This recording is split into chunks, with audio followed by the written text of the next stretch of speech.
Next இப்போது கொசிக்கன் யாரோட எனிமின்னு சைனோட enemy. ஓகேவா? அப்போது சைன் அப்படியே தலைகீழ எடுத்து எழுதினாலே போதும்.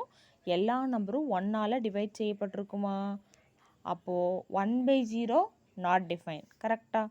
1/0 நாட் டிஃபைன்ட். 2/1 ரிவர்ஸில் எழுதுனா எனக்கு என்ன கிடைக்கும்? 2 மட்டும் கிடைக்கும். √2 ரிவர்ஸில் எழுதணுன்னா 1/√2 எழுதுனா √2 மட்டும் வரும். √3/2 ரிவர்ஸில் எழுதுனா 2/√3. 1 ரிவர்ஸில் எழுதும் போது 1/1 1 தான் வரும். ஓகேவா?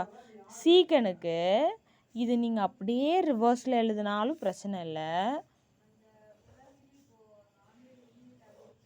இதை கொசிக்கனை ரிவர்ஸில் எழுதினாலும் பிரச்சனை இல்லை சீக்கனை காசோட தலைகீழே எழுதினாலும் பிரச்சனை இல்லை. ஓகேவா? இதை அப்படியே ரிவர்ஸில் எழுதிக்கலாம். 1 2/√3 √2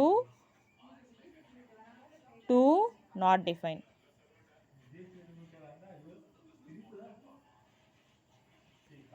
ஓகேவா? ஃபஸ்ட்டு என்ன பண்ணுறேன், இந்த 45ஐ ஈஸியாக நம்ம ஞாபகம் வச்சுக்கலாம். எப்படின்னா 1/√2. 1க்கு அடுத்து யார் இருக்கா? 2 இருக்கா? 1/2ன்னு போட்டால் ஈஸியாக முடிஞ்சிடும், ஹாஃப்னு சொல்லிட்டு. அதனால நான் என்ன பண்ணுறேன், 1/√2 1/√2. அடுத்த 2 டேர்முக்கும் மேலே இருக்கிற 1 மட்டும் வருவாங்க. அடுத்த 2 டேர்முக்கும் √2 மட்டும் வருவாங்க. ஓகேவா? அடுத்து 0 டிகிரி 90 டிகிரி எப்படி ஞாபகம் வச்சுக்கலாம்? சைனுக்கு எல்லாமே ஃபஸ்ட்டு 0ல் ஸ்டார்ட் ஆகி 1ல் முடியும் அப்படி ஞாபகம் வச்சுக்கோங்க. ஓகேவா? இதை ரிவர்ஸில் எழுதுனா காசோடது. டேனுக்கு வந்துட்டு 0ல் தொடங்கி இன்ஃபினிட்டியில் போகும். அதை ரிவர்ஸில் எழுதுனா காட்டோடது. கொசிக்கனும் சீக்கனும் சைனோடைய ரிவர்ஸில் எழுதுகிறோம். ஓகேவா? இது அப்படியே திருப்பி எழுதுனா இப்போ 0லேருந்து இன்ஃபினிட்டி போயிட்டோம்.